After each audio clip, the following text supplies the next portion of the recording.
Hello and welcome to another vlog. I'd like to start off today's video by wishing Oprah Winfrey a happy 65th birthday.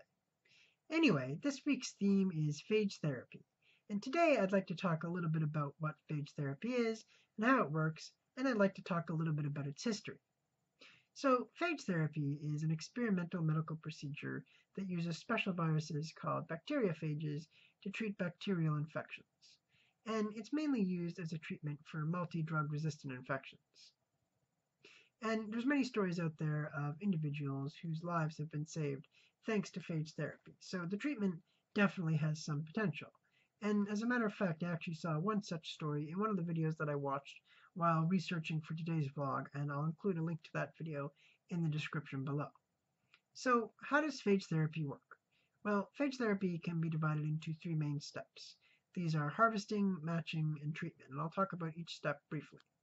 So step one is harvesting. And this is the stage where they'll actually go and collect the bacteriaphages or phages from a nearby source, usually a body of water or a sewer or anywhere else where viruses and bacteria are in abundance. And once they've collected those phages, then they can move on to step two, which is matching. And this is the stage where they take those phages and they match them to the respective bacteria, because each phage can only target one specific species or strain of bacteria. So it's important to match each of those phages to those bacteria before treatment can begin. But once you have finished matching the phages to those bacteria, then you can move on to step three, which is treatment. And this is the stage where they'll actually take the phages and inject them into the patient to treat whatever illness they may have. And I use the term injection very loosely because oftentimes they'll actually give the patient the phages orally. So as you can see, it is a pretty simple procedure, but like any other treatment, phage therapy has its own advantages and disadvantages. So the main advantage of phage therapy is that it doesn't cause the same side effects and complications as modern antibiotics. So when you take an antibiotic, it doesn't just kill the bacteria that's making you sick, it kills all of the other bacteria in your body, and that can cause a lot of serious side effects and complications. But when you use phage therapy, it only targets specific bacteria, so it doesn't harm your microbiome and cause any of those nasty side effects. And of course, it can also help treat antibiotic-resistant bacteria, so it really does have the potential to improve the overall treatment process. Unfortunately, the main disadvantage of phage therapy is that it is still very much an experimental treatment, so it's not clear how safe and effective the treatment really is, and there is the possibility that it could cause some serious side effects and complications that don't exist when using antibiotics. And of course, where phage therapy can only target specific bacteria, that does pose a lot of challenges when providing individuals with treatment. The point that I'm getting at is that although phage therapy has a lot of potential, it might not be the silver bullet that we're looking for. But I do think that it definitely has the potential to solve a lot of our problems, especially when it comes to antibiotic-resistant bacteria.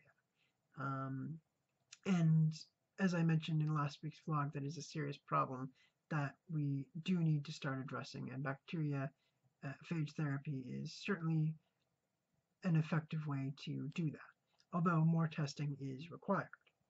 So that's just a brief overview of phage therapy and how it works. And now I'd like to kind of switch gears and talk a little bit about the history of phage therapy. So it all started back in the year 1915 when an English bacteriologist by the name of Frederick Twort observed that some viruses could kill certain species of bacteria. And then in 1917, a French microbiologist by the name of Félix Durel proposed phage therapy as a possible treatment for certain bacterial infections. And he was actually the one who coined the term bacteriaphage, which means bacteria eater. And then in 1919, Durel actually used phage therapy to treat a number of children with dysentery successfully. But unfortunately, his experiments weren't very well controlled, and he didn't publish his results until 1931. Regardless, what followed in the 1920s and 1950s was an explosion of research into phage therapy, and experiments were performed all around the world uh, studying the therapy. But again, a lot of those experiments were poorly controlled, so that did generate a lot of controversy. Then in the 1940s, phage therapy actually became available for public use, so people could use them to treat infections at home, and they could go to drugstores and purchase it. But again, there was a lot of controversy, and that only lasted until around the end of World War II, when antibiotics became the go-to treatment for bacterial infections, and phage therapy was effectively abandoned in North America and Western Europe. That being said, phage therapy was continued to be used in certain parts of Eastern Europe, specifically Poland and Ukraine, where access to antibiotics was very difficult.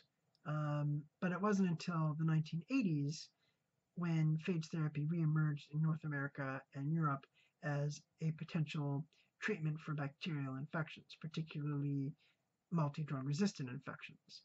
And since then, a lot of research and experimentation has been ongoing into this potential treatment all over North America and Europe.